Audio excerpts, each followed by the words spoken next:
Hey everybody, Engine Doc back with you again. Got another engine to look at here.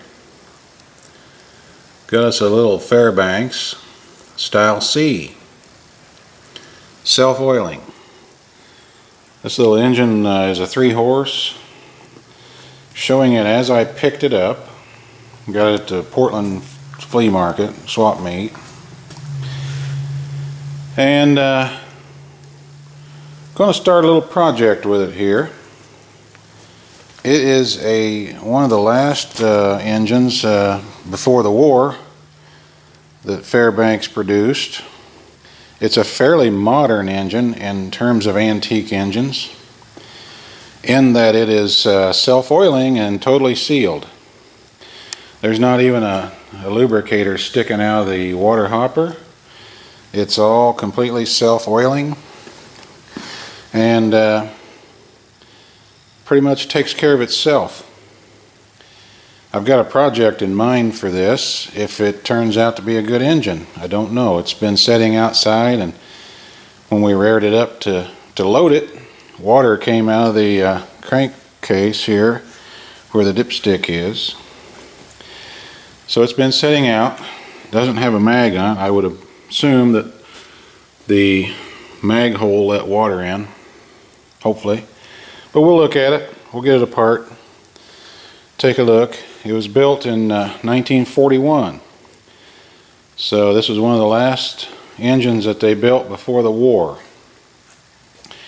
The mixer and everything, the mixer's off of it. It looks good. Dirty, but you know, it looks fine. There's no sub base. And I think I may even end up taking the water hopper off. I'm going to try to put this in a tractor, and it looks interesting because as you're riding along, it's all sealed up and there's no open crankcase to throw oil on the driver of the tractor. So it may make an interesting little tractor engine. So we'll get a closer look at it here in a second. I wasn't bothered by the fact that it didn't have a mag. The Fairbanks Morse mags are real good mags, but you know, as with everything, they're dated. And I'm going to, at least I'm thinking about at this point, machining a accessory drive here to drive off the gear in there that would drive the magneto. And I'll take a look in there if the camera will focus. It doesn't look like it will. That gear looks pretty good. Anyway, I'd like to make an accessory drive here to drive maybe a water pump, maybe an alternator, generator to charge the battery. I'm also going to put electronic ignition on it.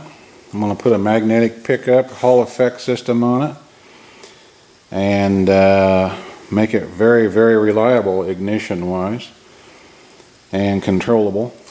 It can be controlled from the operator's position on the tractor. I'm also planning to put electric start on it. So got plans for that, and I'm either going to put a ring gear and a starter or a starter generator. I don't know yet. Jury's still out on that decision. So we'll take a look inside here soon. Alright, let's get the lid off of it. Take a gander in the crankcase here.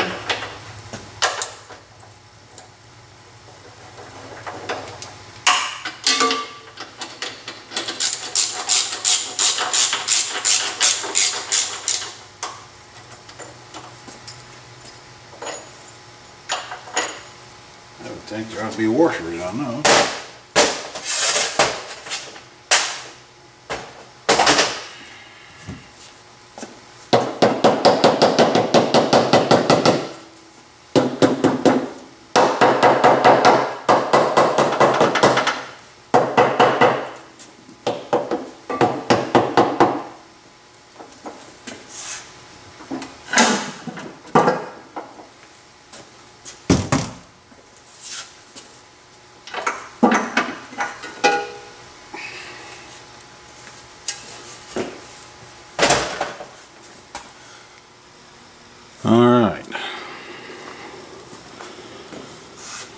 first look.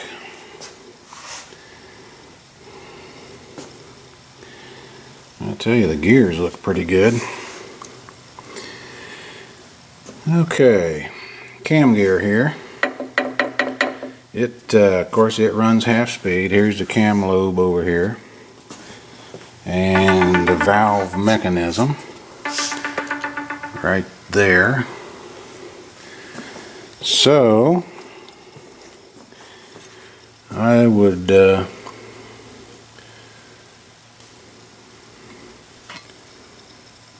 guess that this thing's in pretty good shape just looking at it here.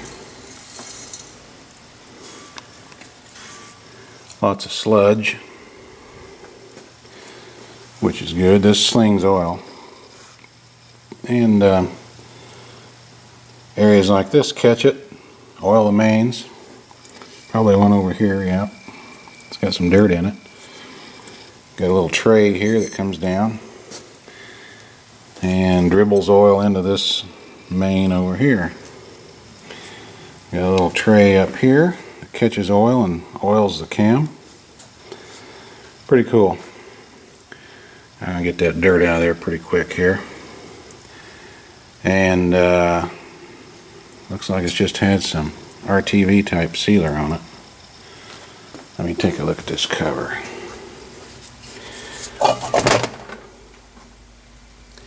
Yeah, that's pretty good. I can seal that pretty easy with RTV.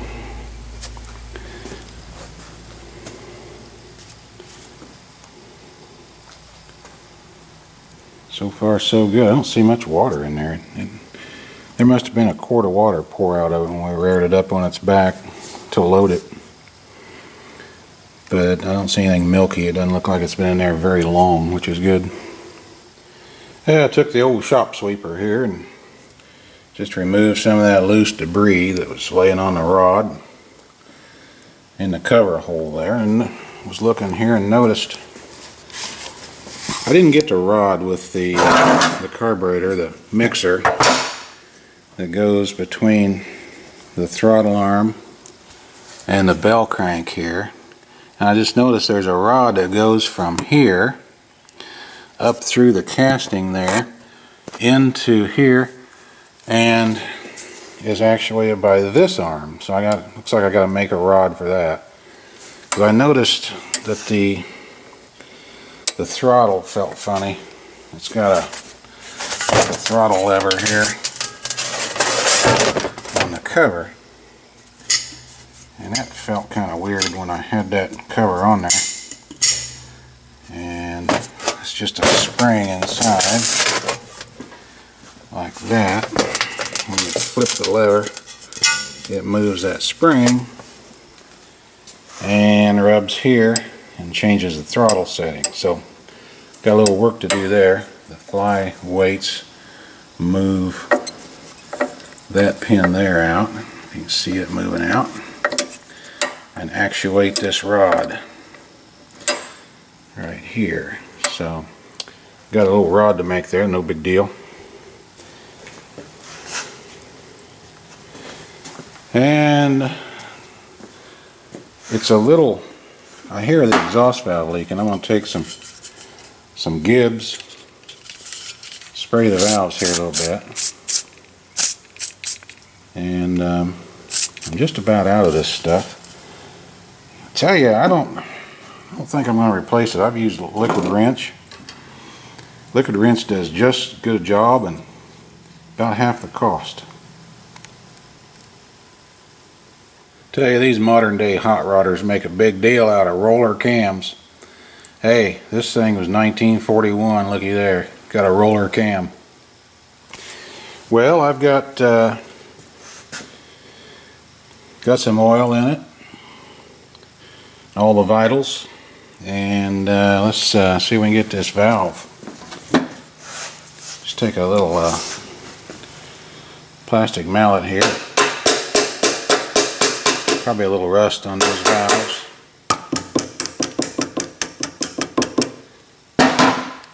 Kind of work them a little bit here. That freed up nice.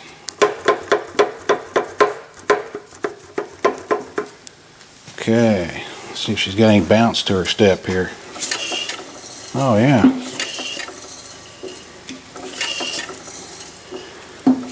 Yeah, sounds pretty good. Well, the next thing I like to do is fog the cylinder and make sure it's nice and wet. Looks wet from back here. Let's go ahead and run her forward here. Take a look at that bore. I'm not going to take the head off unless I just absolutely have to. The bore looks real clean on it. You may not be able to see it from your perspective, but looks pretty good. These enclosed crankcases really minimize the wear.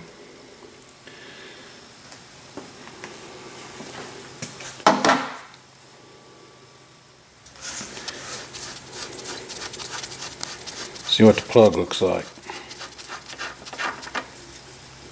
Oh wow.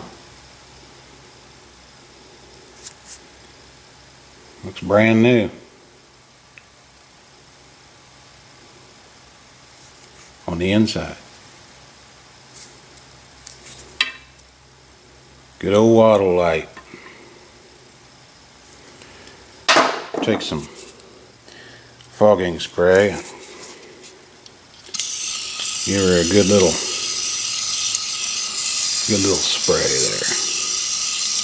Can't get too much oil in there.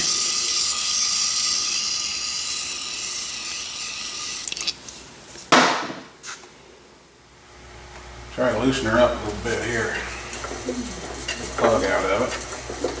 Work the fogging spray in. I'm going to stick the plug back in here.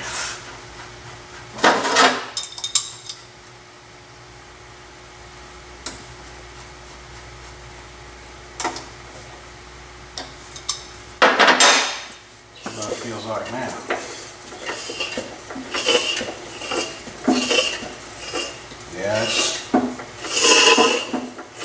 Yeah, I hear that fogging spray in there squeaking past the valve. Ring.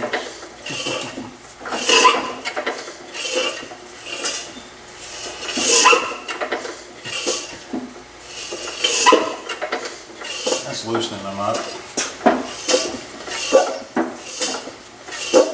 Getting a little ring fart going on there.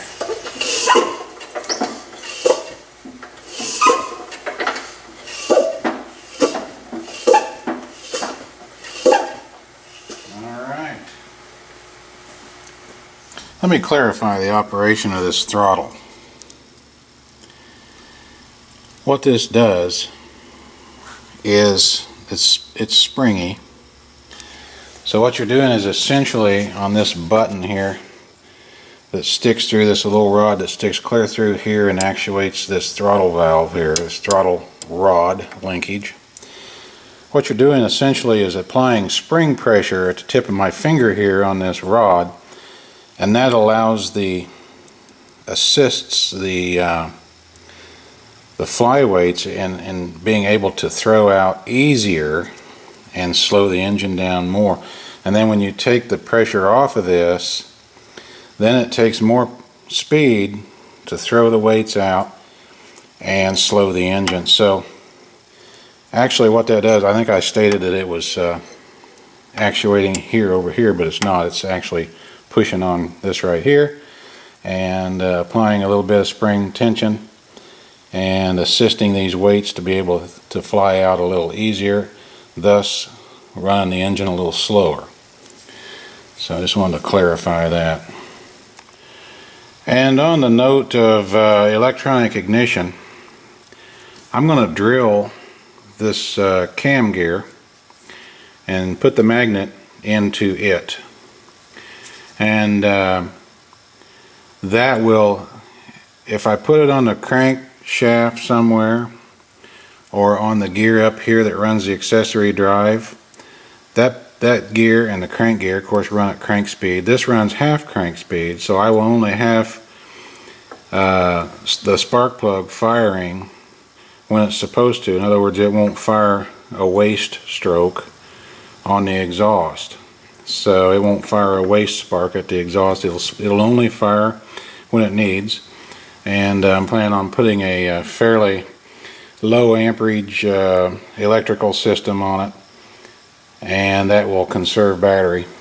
And so that's going to be the next project. I think I'm just going to take some